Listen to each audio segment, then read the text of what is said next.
El Centre de Recerca Experimental Biomèdica Aplicada al CREBE és segurament l'obra de major entitat i abast que la Diputació de Lleida ha fet en l'àmbit de la salut en els darrers anys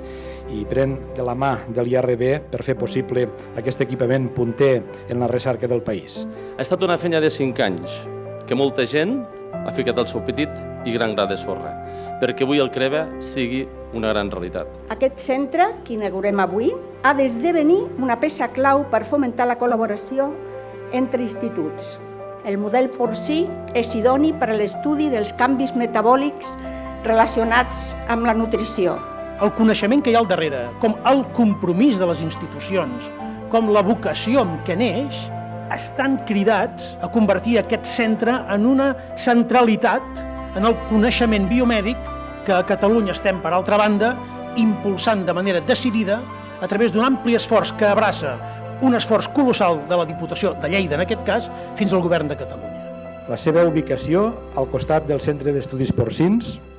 es veurà complementant també en pocs mesos amb l'inici de la construcció de l'Hospital Veterinari. Aquest complex, el CEP, el Centre d'Estudis Porcins, el CREBE, l'Hospital Veterinari, constitueix l'aposta clara i ferma de la Diputació per contribuir a convertir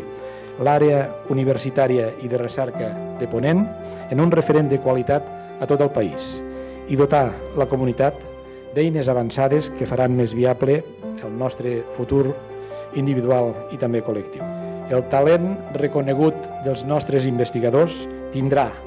des d'ara, al seu abast, un equipament punter al nivell que es mereixen.